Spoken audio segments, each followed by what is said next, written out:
Hello friends, कैसे हैं आप सभी कोई। आप सभी का अब हमारे चैनल एजुकेटर बूस्टर पे हार्दिक स्वागत है। हम लोग क्वेश्चन डिस्कशन कर रहे हैं हिस्ट्री का। और मैं ये कहना चाहूंगा कि आप क्वेश्चन डिस्कशन में भाग लीजिए। इससे आपका क्या होगा, नॉलेज बिल्ड होगा। इसमें बहुत सी चीजें आपको सीखने को मिलेंगी। और जो भी हमारे चैनल पे नए हैं वो पूरा वीडियो अच्छे से देखिए, क्योंकि हर मतलब कि क्वेश्चन में आपको कुछ नयापन मिलेगा। और उससे क्या है, अगर जो बच्चे पहले से पढ़े हैं उसका रिवीजन भी हो जाएगा। और जिन लोगों का अगर कॉन्सेप्ट क्लियर नहीं है, इस क्वेश्चन के माध्यम से उनके कॉन्सेप्ट भी क्लियर होते जाएंगे। इसलिए मैं बार बार कह रहा हूँ कि वीडियो को अच्छे से देखिए। ठीक है, तो ठीक है, हम लोग अपना चर्चा को आगे बढ़ाते हैं और क्वेश्चन डिस्कशन करते हैं। पहला क्वेश्चन आप लोगों के पास है, खजुराहो मंदिर स्थापत्य निर्माण में सहयोगी थे। ठीक है, चंदेल के द्वारा। बी दिया हुआ है गुर्जर प्रतिहार। सी दिया है चाहमान। और डी दिया है परमार। मतलब ये राजवंशों के नाम दिए, चंदेल राजा, गुर्जर प्रतिहार राजा, चाहमान राजा या परमार राजा। किनके द्वारा खजुराहो मंदिर में जितने भी स्थापत्य कला का निर्माण किया गया है, किन राजाओं के मतलब कि देख रेख में या संरक्षण में हुआ था, तो वो थे चंदेल राजा। आपको पता है कि चंदेल राजपूत बहुत ही मतलब कि अपने स्थापत्य कला के लिए जाने जाते थे।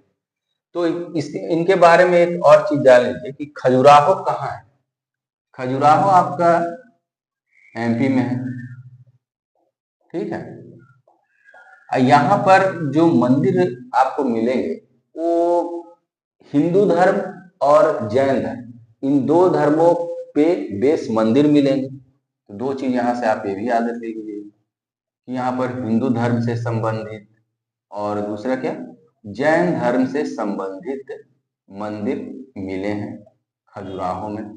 ठीक है, ये मध्य प्रदेश के छतरपुर जिले में खजुराहो अवस्थित है। एमपी के कहा, छतरपुर, छतरपुर जिला, यहां पर आपका खजुराहो अवस्थित। प्राचीन काल में क्या था, चंदेल जो राजा थे उनकी राजधानी रह चुकी है खजुराहो।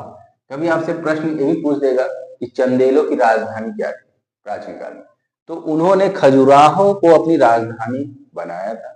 अब तो वहां मतलब कि पूरा अवशेष ही नजर आ रहे हैं, जो बचे कुछ मंदिर हैं वही नजर आते हैं। साथ ही साथ खजुराहो की एक विशेषता यह भी है कि यहाँ पर एक बड़ा सा मंदिर है जो बहुत ही फेमस है। उसका नाम है कंदरिया महादेव का मंदिर। महादेव का मंदिर, ये मंदिर बहुत ही ज्यादा प्रसिद्ध है। इसको चंदेल राजा धंगदेव ने बनवाया। इनका नाम याद रखिएगा, कभी कभी परीक्षा में पूछता है। तो कंदरिया महादेव का मंदिर धंगदेव ने बनाया था, चंदेल राजा थे। घुमा फिरा के कुछ भी पूछ देगा कि कंदरिया महादेव किसने बनाया था, तो धंगदेव ने बनवाया था। ठीक है, किस मतलब कि वंश से संबंधित थे धंगदेव, तो चंदेल राजवंश से संबंधित है। और साथ ही साथ अभी वर्तमान समय में देखिएगा तो खजुराहो क्या है, यूनेस्को के विश्व धरोहर सूची में शामिल हो चुका है। ठीक है, कभी आपको मौका मिले तो खजुराहो भी घूम कर आ सकते हैं, बहुत ही अच्छी जगह है। ठीक है, बढ़ते हैं अपने अगले क्वेश्चन की ओर। क्वेश्चन नंबर 2 देखिए, झांसी के पास देवगढ़ का मंदिर और इलाहाबाद के पास, देखिए क्या किस मंदिर के बारे में पूछ रहा है, देवगढ़ के मंदिर के बारे में आपसे पूछ रहा है। और इलाहाबाद के पास गढ़वा मंदिर में बनी मूर्तियां किस कला के महत्वपूर्ण अवशेष हैं। ठीक है, मौर्य कला से संबंधित है, बी गुप्त कला से संबंधित है, सी राष्ट्रकूट कला, उपयुक्त में से कोई नहीं या फिर एक से अधिक। तो देखिए इसका जो आपके पास आंसर है वो है गुप्त कला। ठीक है, झांसी के पास देवगढ़ का मंदिर गुप्त कला में बना था। साथ ही साथ इलाहाबाद के पास का जो गढ़वा मंदिर है वह भी गुप्त कला में ही निर्मित हुआ था, गुप्त काल में ही बना था। इलाहाबाद का तो आप जान ही रहे हैं, आज मतलब कि नाम चेंज हो गया है, प्रयागराज हो गया है। तो इस चीज को भी आप ध्यान रखिए, हर कोई जानता है, अब प्रयागराज के नाम से फेमस होते जा रहा है। ठीक है, तो गढ़वा मंदिर कहाँ है, प्रयागराज में है। और ये झांसी देवगढ़ का मंदिर है, यह भी यूपी में ही है। झांसी का देवगढ़ मंदिर यह भी यूपी में है, इस चीज को भी आप ध्यान रखिए। तो देखिए ये देवगढ़ का जो मंदिर है गुप्त काल में बना था, तो मंदिर निर्माण की जो कला है ना यहीं से डेवलप की है, देवगढ़ के मंदिर से। आप वहां जाके देखिएगा तो प्राचीन काल का मंदिर आपको दिखाई देगा, ईंटों से बना हुआ है। और साथ ही साथ गुप्त काल के जो राजा थे उन्होंने ब्राह्मण धर्म को बहुत ज्यादा प्रश्रय दिया था, ब्राह्मण धर्म को प्रश्रय बहुत ज्यादा दिया। ठीक है, ब्राह्मण धर्म अपने मतलब कि समझ लीजिए कि इनके काल में मतलब कि उच्च शिखर पे ही था, और देवगढ़ का मंदिर में गुप्त काल के राजाओं का बहुत बड़ा योगदान था। ठीक है, बढ़ते हैं अपने अगले क्वेश्चन की ओर। अगला क्वेश्चन देखते हैं, क्वेश्चन नंबर 3 आपके पास है कि बोधिसत्व पद्म पाणी की पेंटिंग कहाँ स्थित। सीधा आपसे एक फैक्चुअल क्वेश्चन पूछ दिया है, बादामी में, बाग में, एलोरा की गुफाओं में या अजंता की गुफाओं में। ठीक है ना, तो देखिए इस क्वेश्चन का जो आंसर है अजंता की पहाड़ियों में आपका बोधिसत्व पद्म पाणी की पेंटिंग स्थित है। अजंता की जो पहाड़ी है वहां पर मतलब कि उत्कीर्ण है शिलालेख में, मतलब कि उसके अंदर बनाया गया है बोधिसत्व पद्म पाणी की पेंटिंग। पहली बात कि बोधिसत्व है क्या, कि बोधिसत्व में क्या होता है, व्यक्ति जो है वो निर्वाण की प्राप्ति की ओर अग्रसित होता है। ठीक है ना, और बौद्ध धर्म में कई बोधिसत्व हैं, जैसे आपको अवलिकितेश्वर बोधिसत्व, फिर एक मंजूश्री, फिर वज्रपाणी। ठीक है ना, बोधिसत्व कई हैं, बौद्ध धर्म में बोधिसत्व कई रूप में पाए जाते हैं। पहला जो है वो अवलोकितेश्वर, अवलोकितेश्वर ये बोधिसत्व है, इसी को हम ना पद्म पाणी भी बोलते हैं, इस चीज को याद रखें, पद्म पाणी। ठीक है, तो ये पद्म पाणी जो है ये क्या है, ये करुणा के प्रतीक है। ठीक है, इस चीज को आप याद रखिएगा कि करुणा के प्रतीक हैं अवलोकितेश्वर, पद्म पाणी। ठीक, और जो एक और बोधिसत्व है वो है मंजूश्री, मंजूश्री, मंजूश्री। ठीक, एक तीसरा है ये पद्म पाणी है, एक है वज्रपाणी, वज्रपाणी। ठीक है, इनके हाथ में क्या है, वज्र है। कहने का मतलब है कि ये सब बोधिसत्व है। अब बोधिसत्व का आप ये एक चीज ध्यान रखिए कि बोधिसत्व का मुख्य काम क्या है। बोधिसत्व पशु भी हो सकता है और मनुष्य भी हो सकता है। बौद्ध धर्म की ऐसी मान्यता है कि बोधिसत्व पशु रूप में भी हो सकते हैं और मनुष्य रूप में भी हो सकते हैं।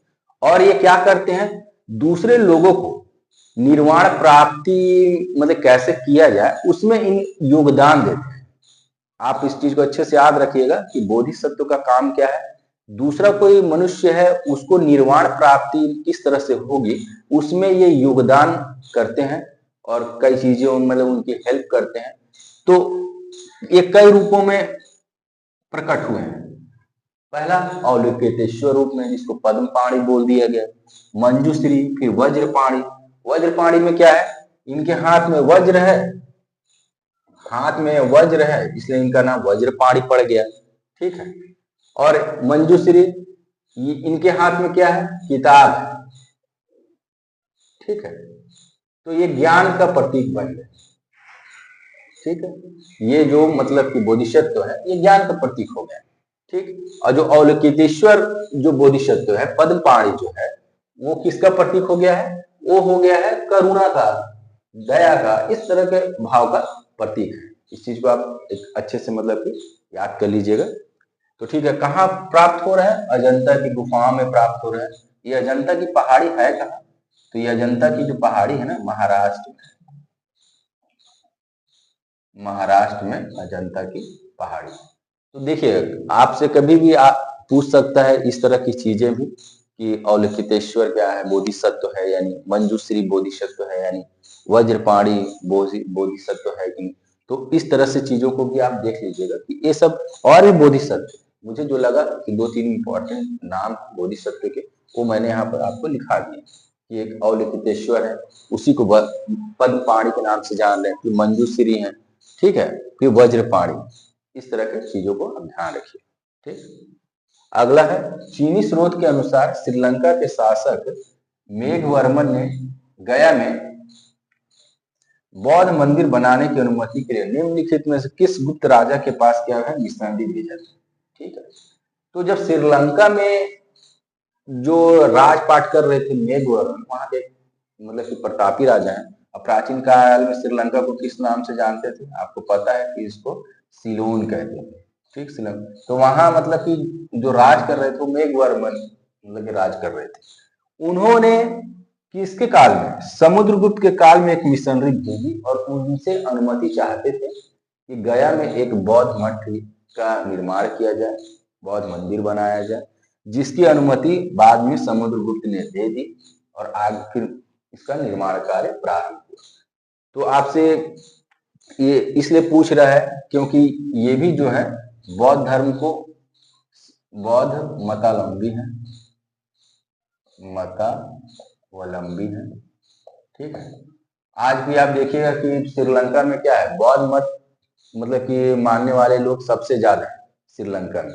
जो सिंहली समुदाय से आते हैं वो उनका जो धर्म है वो क्या है, वो बौद्ध मत को मानने वाले लोग हैं।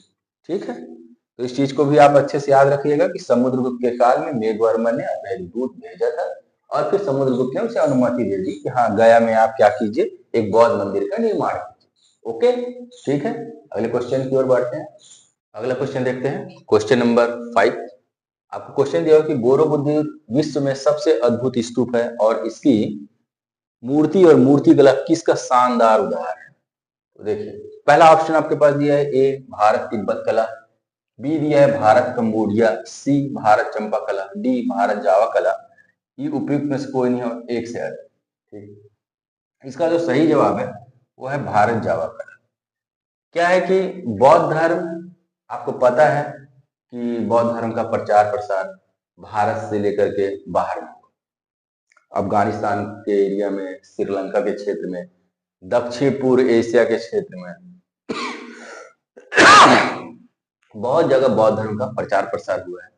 और अभी आप देखिएगा जापान का रीजन, फिर ताइवान, कंबोडिया, लाओस, इंडोनेशिया के, मतलब कि आपका इंडोनेशिया मुस्लिम कंट्री हो गया लेकिन पहले था, साथ ही साथ आपका थाईलैंड, म्यांमार, इन सभी जगहों में क्या है, बौद्ध धर्म का प्रचार प्रसार हुआ, बहुत से फॉलोअर भी बने। ठीक है, तो आपसे क्वेश्चन पूछ रहा है कि बोरोबुद्र विश्व के सबसे अद्भुत और मूर्तिकला किसका शानदार उदाहरण है, तो भारत और जावा कला का उदाहरण है। आपको ये पता ही होगा कि जावा कहाँ है, जावा है इंडोनेशिया में। कहाँ है, इंडोनेशिया में। ठीक है, इंडोनेशिया में। ये जो मंदिर या जो बना हुआ है ये 9वीं सदी का बना हुआ है। ठीक, और विश्व का सबसे बड़ा बौद्ध धर्म से रिलेटेड मंदिर है। विश्व का सबसे बड़ा बौद्ध मंदिर या बौद्ध मठ, जो भी बोल लीजिए, बौद्ध मंदिर है यह कौन सा, बोरोबुदुर। ठीक है, कहाँ है आपको बता दिए, इंडोनेशिया में अवस्थित है। इंडोनेशिया का मतलब कि एक द्वीप है जावा, उस पर अवस्थित है। 9वीं सदी में बना हुआ था। अब विश्व का सबसे बड़ा बौद्ध मंदिर है यह कभी भी आपसे पूछ सकता है, इस चीज को आप याद रखिएगा। विश्व का सबसे बड़ा बौद्ध मंदिर किस देश में अवस्थित है या फिर कहाँ पर अवस्थित है, तो कहाँ है, जावा में अवस्थित है। ठीक है, तो इसका आंसर क्या होगा, भारत जावा कला। अगला क्वेश्चन देखते हैं, चोल वंश का संस्थापक कौन था। हमने पिछले क्वेश्चन के डिस्कशन में भी देखा है कि किस वंश के कौन संस्थापक हैं या फिर उस वंश का अंतिम राजा कौन है। इससे रिलेटेड मतलब कि कई क्वेश्चन पूछे गए हैं। मौर्य वंश का संस्थापक कौन था, मौर्य वंश का अंतिम राजा कौन था, इस तरह की चीजें। तो देखिए अब यहाँ पर क्या पूछ दिया, चोल वंश का संस्थापक कौन था। ऑप्शन है आपके पास, ए विजयालय, बी करिकाल, सी आदित्य प्रथम, डी राजराजा प्रथम। ये उपर्युक्त में से कोई नहीं है, एक से अधिक। ठीक है, तो इस क्वेश्चन का जो आंसर है ए विजयालय। चोल वंश का संस्थापक विजयालय था। विजयालय मतलब कि कौन था, जो पल्लव राजवंश थे उन्हीं का एक सामंत बोल लीजिए या सरदार बोलिए, ये विजयालय था। यहाँ पर आप लिख लीजिए कि ये पल्लवों के सामंत थे, पल्लव राजाओं के सरदार थे, ठीक। विजयालय, बाद में इन्होंने चोल वंश की स्थापना की, ठीक। चोल वंश के बारे में एक चीज और आप याद रखिए कि इनका जो राजकीय चिन्ह था, ये यहां कर देते हैं आपको, चोल वंश, जो इनका राजकीय चिन्ह था वो बाघ या फिर चीता वो था। कभी भी आपसे पूछ सकता है राजकीय चिन्ह के बारे में, तो यहीं पर लिख लेते हैं बाघ ऑब्लिक चीता, ठीक। ये चोल वंश का राजकीय चिन्ह हुआ करता था। इनकी जो राजधानी थी, पुरानी राजधानी, पुरानी राजधानी, ठीक, उरैयूर थी, उरैयूर, ठीक। इस चीज को भी आप याद रखिएगा। फिर बाद में इन्होंने राजधानी परिवर्तन किया और नई राजधानी जो बनाया उन्होंने, नई राजधानी इन्होंने बनाया वो था पुहार, इसी को कावेरी पत्तनम भी बोलते हैं, कावेरी पत्तनम, ठीक है। तो कभी आपसे परीक्षा में पूछ सकता है कि चोल वंश में जो उनके राजकीय चिन्ह थे वो क्या थे, तो बाघ और चीता बोल दीजिएगा। उनकी राजधानी के बारे में पूछ सकता है कि चोल वंश की जो राजधानी क्या थी, तो उरैयूर थी, उरैयूर, याद रखें, वेरी वेरी इंपॉर्टेंट है। फिर नई राजधानी उन्होंने कहाँ बनाई, पुहार, उसी का नाम, एक दूसरा नाम है कावेरी पत्तनम। तो चोल वंश के बारे में इतना याद रखिएगा। फिर एक करिकाल, यह भी एक चोल वंश का ही राजा है, ठीक है। ये बहुत ही शक्तिशाली एक राजा था, चोल वंश का शक्तिशाली राजा, ठीक। इस चीज को भी आप याद रखिए कि हाँ, करिकाल का आपको ऑप्शन भी दे देगा कि निम्न में से पहचानिए कि कौन से चोल राजा थे। तो करिकाल, विजयालय सब चोल राजा थे, और करिकाल तो बहुत शक्तिशाली राजा था अपने समय का, ठीक है ना। तो देखिए, अब फिर कभी आपसे ये भी पूछ सकता है कि जो विजयालय जो थे वो किन लोगों के सरदार थे, चेरों के, पांड्यों के, या पल्लव के, या राष्ट्रकूटों के। तो विजयालय जो थे पल्लव सरदारों के, मतलब कि पल्लव राजवंश के सरदार थे। आगे चलकर उन्होंने चोल राजवंश की स्थापना की, ठीक है। आगे बढ़ते हैं अपने नेक्स्ट क्वेश्चन की ओर। अगला क्वेश्चन देखते हैं, क्वेश्चन नंबर 7। निम्नलिखित अभिलेखों में से किसमें विधवा दहन का उदाहरण उल्लेखित है। आपके पास ऑप्शन है समुद्रगुप्त का एरण पाषाण अभिलेख, बुधगुप्त का एरण स्तंभ अभिलेख, भानुगुप्त का एरण स्तंभ अभिलेख, तोरमाड़ का एरण स्तंभ वराह अभिलेख, उपरोक्त में से कोई नहीं या एक से, ठीक। इस चीज को आप अब देखिए, विधवा दहन कहने का मतलब है सती प्रथा, सती होने का प्रमाण, ठीक है। इस चीज के बारे में पूछ रहा है। तो ये आपका जानकारी जो मिल रही है वो भानुगुप्त का एरण स्तंभ अभिलेख से मिल रहा है, ठीक है। किससे मिल रहा है, भानुगुप्त का एरण स्तंभ अभिलेख, ठीक। इसके बारे में थोड़ा सा जान लेते हैं। जैसे शुरू में प्राचीन काल में शक राजाओं ने इस स्तंभ अभिलेख को बनवाया था, ठीक। शक राजा जो थे श्रीधर वर्मन के द्वारा बनवाया गया था, बनवाया गया इस स्तंभ को, इस पिलर को, ठीक है। बाद में आगे जाकर के गुप्त काल में, आगे जाकर के गुप्त काल में भानुगुप्त के द्वारा क्या किया गया, उसमें कुछ उत्कीर्ण अभिलेख लिखवाया गया, ठीक है। किस, क्या लेख है इसमें, जो गुप्त काल के जो राजा थे, गुप्त काल के राजा, गुप्त काल के राजा भानुगुप्त, भानुगुप्त, इनके द्वारा उसमें कुछ उत्कीर्ण लेख लिखवाए गए, ठीक। इनका उस काल में इनका एक सेनापति हुआ करता था, भोजराज, ठीक। भोजराज इनका एक सेनापति था, सेनापति, ठीक। इसकी मृत्यु के बाद भानुगुप्त का एक सेनापति या सरदार बोल लीजिए भोजराज था। भोजराज की मृत्यु के बाद क्या हुआ कि उसकी पत्नी इसी के साथ सती हो गई। ठीक है, तो उसी चीज को इसमें उत्कीर्ण करके लिखवाया गया इस एरण स्तंभ अभिलेख में। ठीक है, भानुगुप्त के द्वारा लिखवाया गया और उसमें किस चीज की चर्चा मिलती है? भोजराज और उसकी पत्नी के द्वारा जो सती हो गई थी उसकी चर्चा उस भानुगुप्त के एरण स्तंभ अभिलेख से मिलता है। ठीक है, अगला पॉइंट इसमें एक चीज और याद रखिए कि ये एमपी में अवस्थित है। कहां पर? सागर जिले में, मध्य प्रदेश के सागर जिले में अवस्थित है ये जो भानुगुप्त का एरण स्तंभ अभिलेख। ठीक है, इस चीज को भी आप सिस्टमैटिक ढंग से याद करते हुए चलिएगा। और इस पे है क्या? संस्कृत में लिखा गया है। क्या किस चीज में लिखा गया है? संस्कृत में लिखी गई है। ठीक, और लिखी किस लिपि में गई है? ब्राह्मी लिपि में लिखी गई है। ब्राह्मी लिपि में लिखी गई है। ठीक है, और दूसरा किस शैली में है? ये गद्य और पद्य दोनों शैली में, गद्य व पद्य दोनों शैली में है, दोनों शैली में है। ठीक, इस चीज को भी। और इसको पढ़ने का कार्य किसने किया था? एरण स्तंभ अभिलेख मतलब कि चर्चा में आया तो फिर उसको किसी ने पढ़ा होगा ना। तो जनरल कनिंघम, जनरल कनिंघम इन्होंने इसे सर्वप्रथम रीड करने का कार्य किया। इस चीज को भी आप ध्यान रखिए।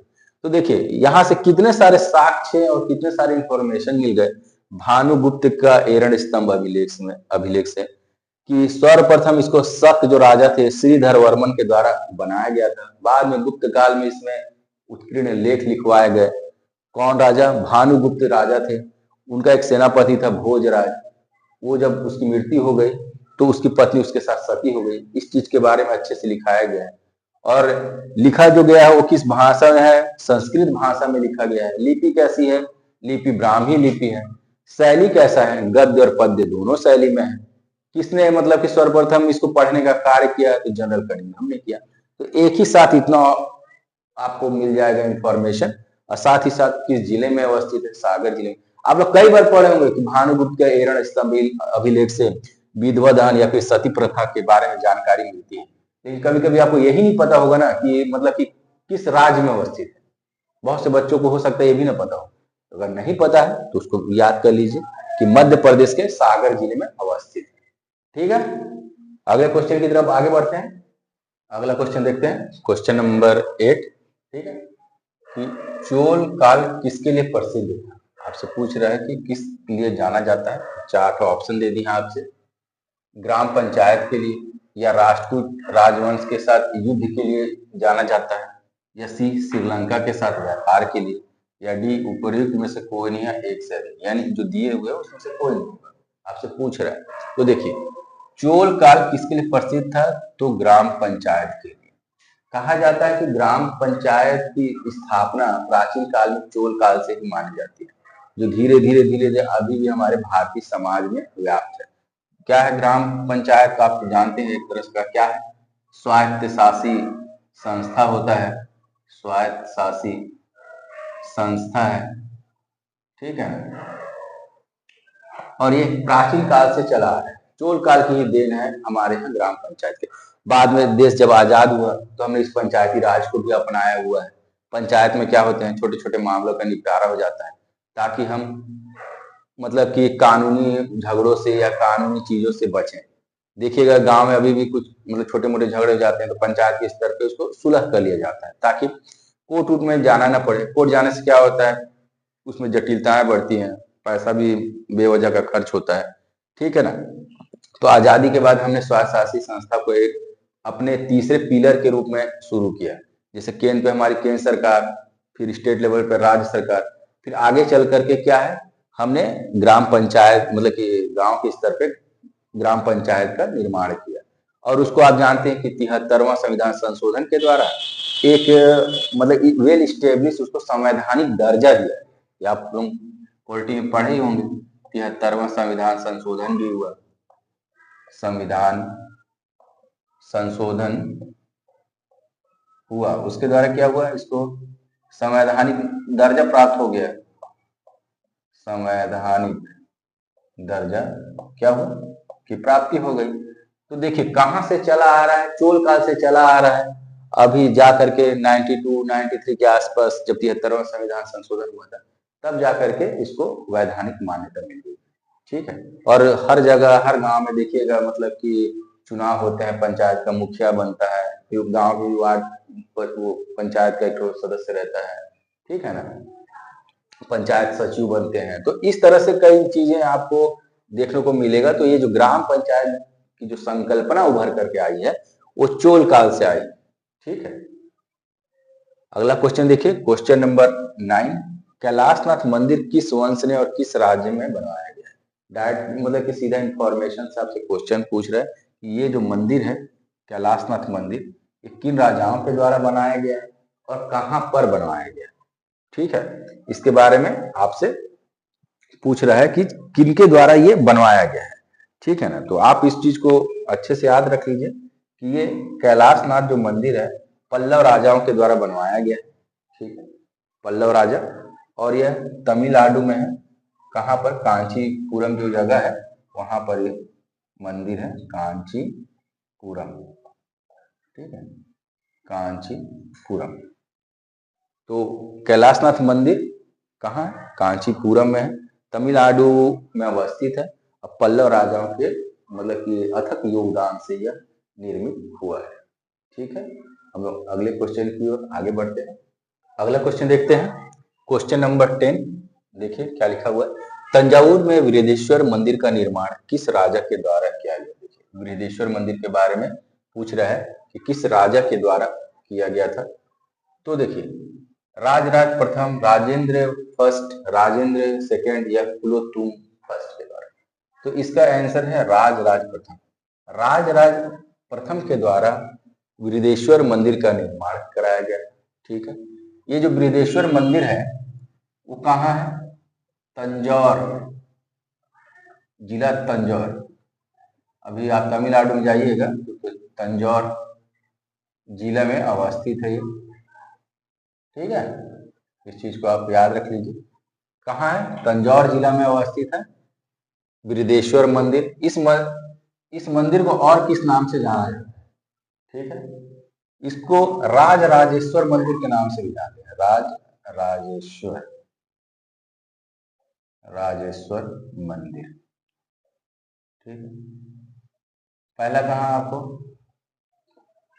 पहला क्या सी इंफॉर्मेशन मिला कि तमिलनाडु के तंजौर जिला में अवस्थित है यह मंदिर। इसको और किस नाम से जानते हैं, तो राज राजेश्वर मंदिर के नाम से भी इसको हम जानते हैं। निर्माण इसका 1003 से 1010 ईस्वी के मध्य इसका निर्माण हुआ है। ठीक है, इसी के कालक्रम के बीच में इसका निर्माण हुआ है। और निर्माण करने का श्रेय किसको दिया गया है, राजराज फर्स्ट को दिया गया। इतना आपको याद रहेगा, चोल राजा थे ये। ठीक है ना, तो इन सब चीजों को आप याद रखिए। ठीक है, तंजावुर में बृहदेश्वर मंदिर का निर्माण किया गया है, राजा के द्वारा कराया गया था। अब देखिए अगला क्वेश्चन आपको यहीं पर से चेंज कर देगा, ये बृहदेश्वर मंदिर न दे करके आपको दे देगा कि राज राजेश्वर मंदिर का निर्माण किसने करवाया था। या क्वेश्चन आपसे ये दे देगा कि राज राजेश्वर मंदिर किस राज्य में अवस्थित है। तो एक ही क्वेश्चन से वो कई इंफॉर्मेशन आपसे पूछ सकता है, इसीलिए मैंने एक जगह थोड़ा सा नोट डाउन करवा दिया, उसको आप देखिए।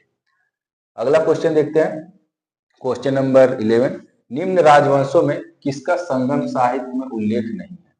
ठीक है, निम्न राजवंशों में किसका यहाँ उल्लेख जोड़ दीजिए, उल्लेख संगम साहित्य में नहीं हुआ है। पहला ऑप्शन है ए कदम, दूसरा बीचेर, सी चोल, डी पांड्य। तो आपका आंसर होगा कदम। इस जो वंश थे कदम वंश, इसकी चर्चा संगम साहित्य में नहीं, जबकि चोल, चेर, पांड्य की चर्चा संगम साहित्य में मिलती है। ठीक है, संगम साहित्य था क्या? संगम साहित्य में मतलब इसमें दक्षिण भारत के चोल, चेर और पांड्य राजाओं के बारे में चर्चा है। संगम साहित्य विशेषतः तमिल कवियों का एक सम्मेलन हुआ करता था। ठीक है, इसको आप भी जान लीजिए, कोई साहित्य नहीं है।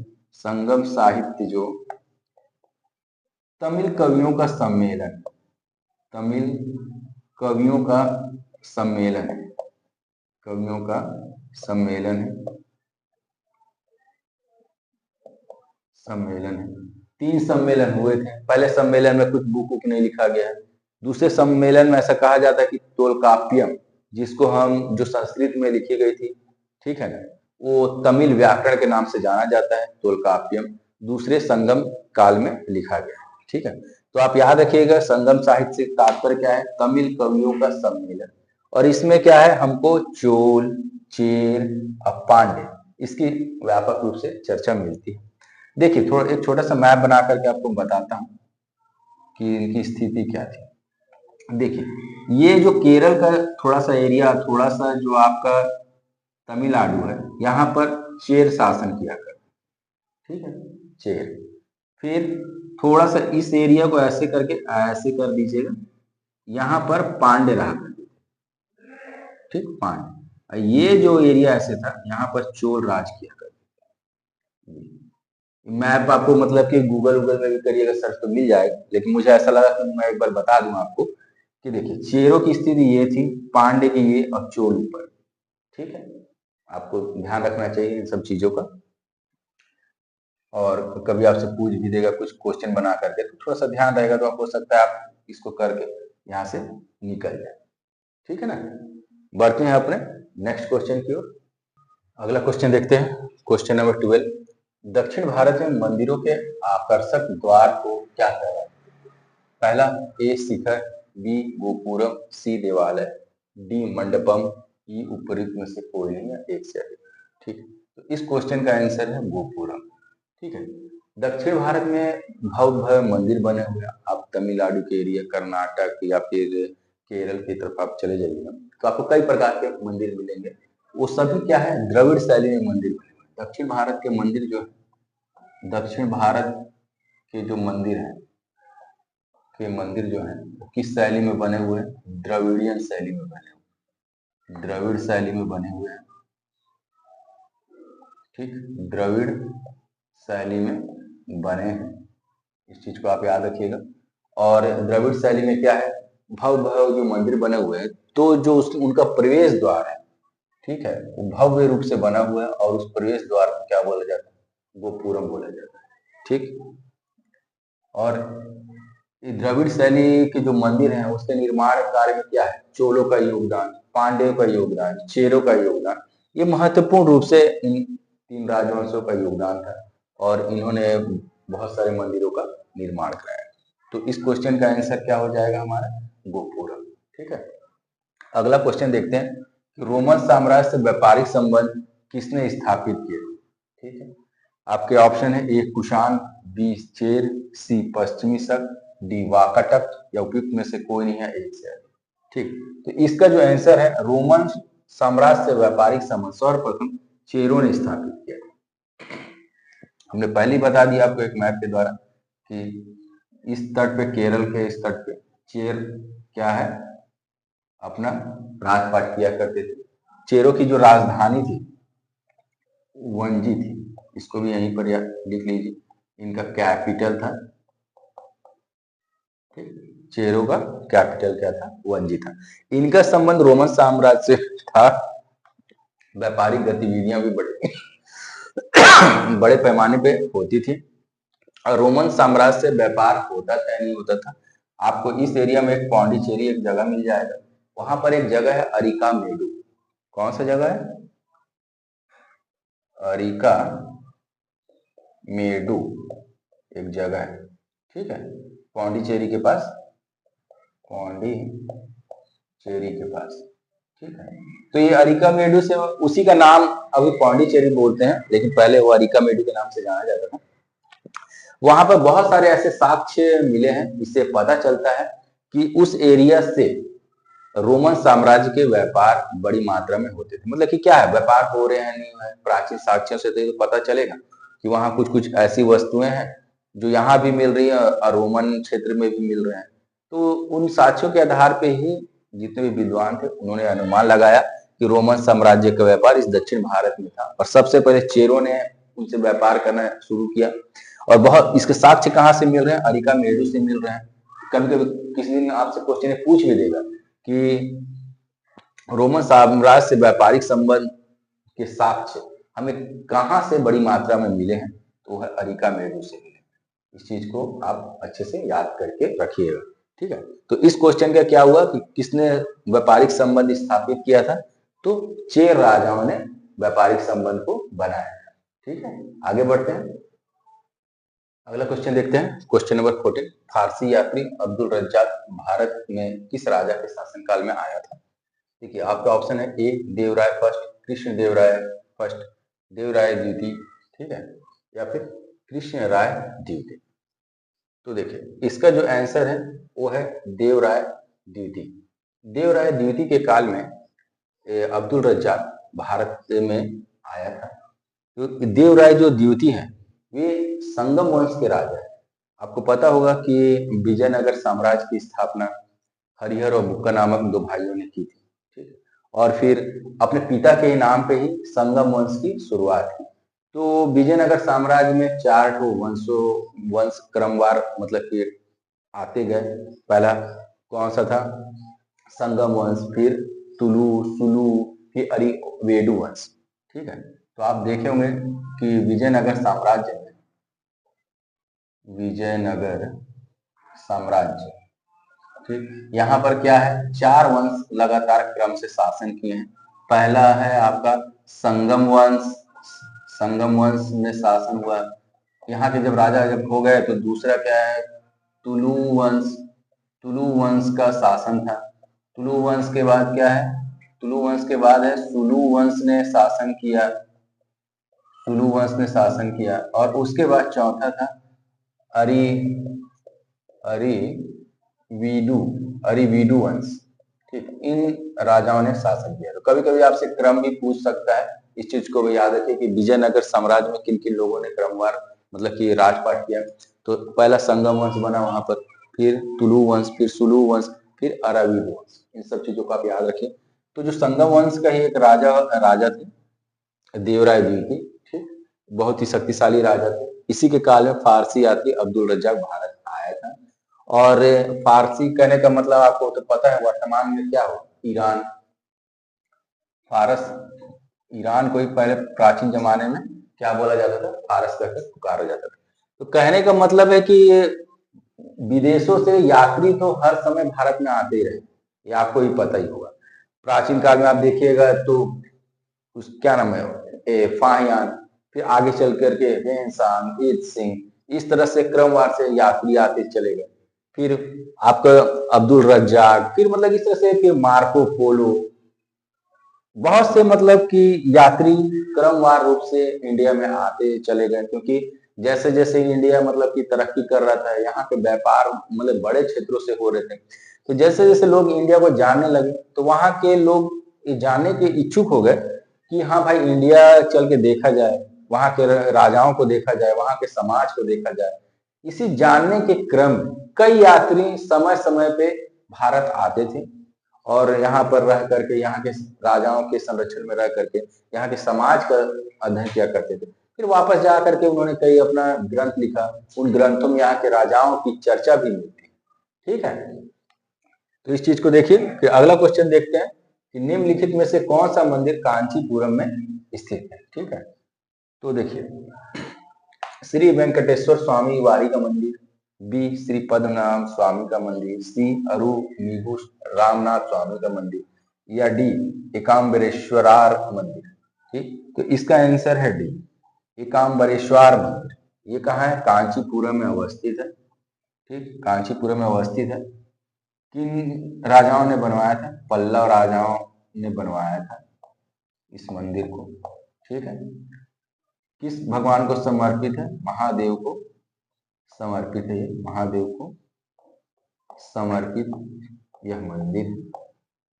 इस चीज को भी आप याद रखिएगा। कभी पूछ सकता है कि किस भगवान को समर्पित एकाम्बरेश्वर मंदिर का निर्माण किया गया है, तो महादेव को समर्पित होकर के बनवाया गया था। किन राजाओं ने बनवाया, तो पल्लव राजाओं ने। कांचीपुरम का है, तो तमिलनाडु में वर्तमान में अवस्थित है। ठीक, तो इन सब चीजों को इस तरह से सिस्टमैटिक ढंग से आप याद करके रखे रहिए। बढ़ते हैं अपने नेक्स्ट क्वेश्चन की ओर। क्वेश्चन नंबर 16, संगम युग में उरेयूर किस लिए विख्यात है? आपसे पूछ रहा है कि उसकी प्रसिद्धि का कारण क्या। पहला, ए मसालों के व्यापार का महत्वपूर्ण केंद्र, बी कपास के व्यापार का एक महत्वपूर्ण केंद्र, सी विदेशी व्यापार का एक महत्वपूर्ण केंद्र, या डी आंशिक व्यापार का एक महत्वपूर्ण केंद्र। इन चारों में से कौन सा आंसर होगा जो बेस्ट होगा? तो आपका आंसर होगा बी, कपास के व्यापार का महत्वपूर्ण केंद्र था उरेयूर। ठीक है, ये क्या था उरेयूर? चोलों की राजधानी था। मैं पहले ही बता चुका हूं आपको उरेयूर क्या था। चोल राजाओं की राजधानी। ठीक है, राजाओं की राजधानी रही है ये उरेयूर। पिछले क्वेश्चन में भी डिस्कशन हो चुका है। ये कावेरी के मतलब कि डेल्टाई क्षेत्र में अवस्थित है। कावेरी नदी के डेल्टाई क्षेत्र में उरेयूर अवस्थित है, और उस समय यह कपास और व्यापार का एक महत्वपूर्ण केंद्र था। ठीक, और चोलों की राजधानी एकदम, इसको एकदम कंठाग्र याद कर लीजिएगा, कभी भी आपसे क्वेश्चन पूछ सकता है। ठीक है ना, तो इन सब चीजों को आप अच्छे से पढ़िए, देखिए, और आज के लिए हम इस क्लास को यहीं तक रहने देते हैं। और अगर हमारा वीडियो आप लोगों को अच्छा लग रहा हो, आप लोग पसंद कर रहे हो, तो जरूर आप कमेंट बॉक्स पे कमेंट लिखिए कि आपको वीडियो कैसा लग रहा है, आपको उससे लाभ हो रहा है नहीं। क्योंकि कमेंट बॉक्स पे आप कमेंट करेंगे तो हमें पता चलेगा कि हाँ, आप लोगों को इससे लाभ मिल रहा है नहीं मिल रहा है। कुछ भी पूछना है तो कमेंट बॉक्स में पूछ सकते हैं, या फिर टेलीग्राम चैनल भी बना हुआ है एजुकेटर बूस्टर के नाम पे, आप वहां टेलीग्राम में भी अपने बात को वहां रख सकते हैं। ठीक है, आज का डिस्कशन यही रहने देते हैं, और वीडियो अगर अच्छा लग रहा हो तो लाइक और सब्सक्राइब करना ना भूलें। Thank you very much.